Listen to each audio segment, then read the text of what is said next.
Magandang morning sa ating lahat mga kalapatids, mga kalbo. Kaya ito, meron tayong project for today dahil wala tayong pasok mga kalapatids. Pero may iba tayong mga kalapatids. Si Boss Mark, meron siyang video page doon sa bahay nila na hindi nila ginagamit dahil busy siya sa trabaho. Kaya pasamantalang tumigil muna siya sa pag-iipon. Pero may mga kalapati pa rin naman siya sa loob. At hindi na nga rin ako nag-vlog doon sa kanila dahil mag-isa lang yung asawa niya doon na kaibigan din natin. So, eto mga kalapatids, papayitaw sa inyo yung breeder cage at kailangan natin siyang linisin at pinturahan na rin mga kalapatids. Samahan niyo ako today. Let's go.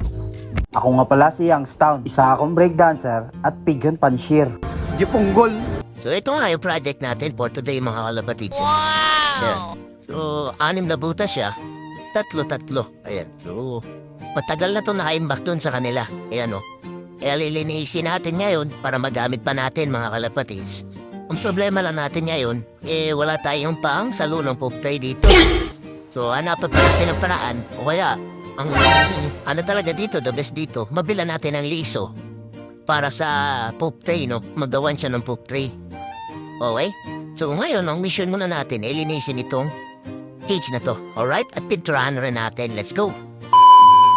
Story time mga kalapatids. Alam nyo ba na matagal ko nang hinihingi o binabayaran to kay Boss Mark? Pero ayaw niya dahil si Klang ang may bili nito, yung asawa niya mga kalapatids. So, pinagpaalam ko ulit sa kanya kaninang umaga at pumayag siya mga kalapatids, pati rin yung asawa niya. Ito nga mga kalapatids, dahil natapos na nga nating walisan at linisan itong breeder cage na to. Ayan, pipinturahan ko na kaagad yan mga kalapatids. Nang sa ganun, magamit na rin natin agad-agad. Yan, napakabilis matuyo nitong pinturang ginamit ko mga kalapatids. Di ko kasi alam kung ano yung meron nakahalo sa pintura na yan. Basta napakabilis siyang matuyo at kaya naman inagamit ko lang din siya kaagad.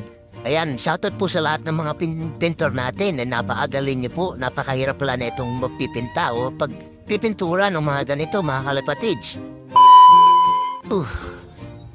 So ito na mga kalapatids yung ating breeder cage ngayon. Ayan, disclaimer lang po dun sa ating magigiting na pintor. Hindi po tayo marunong magpintura at kaya shoutout po sa inyo. Napakahirap pala magpintura.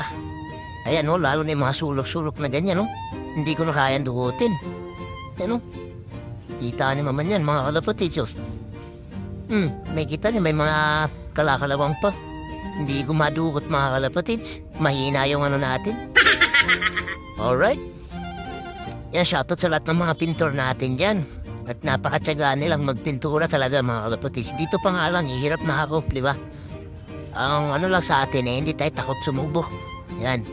Ganun lang mga kalapatids ko kayo matakot sumubo. Subok lang na subok. Di ba? Pero yan, nakita naman natin yung resulta. Medyo hindi tayo ganun kagaling. Hindi tayo ganun kasanay magpintura. Yan, kaya ganyan yung itsura. Alright? Alright, mga kalapatids. Ayan. Ayos.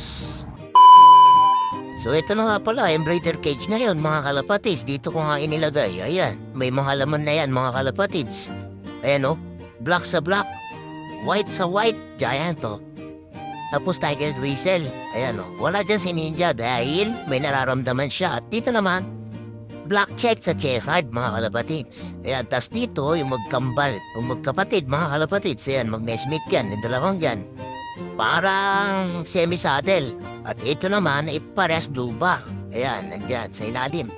So lahat yan may laman mga kalapatids. At yung papuptay nila, ginawa ko lang paraan yan mga kalapatids. Talagang hirap ang dugutin yan, o hirap pang hilain yan para malinisan natin bukas. Ayan, o.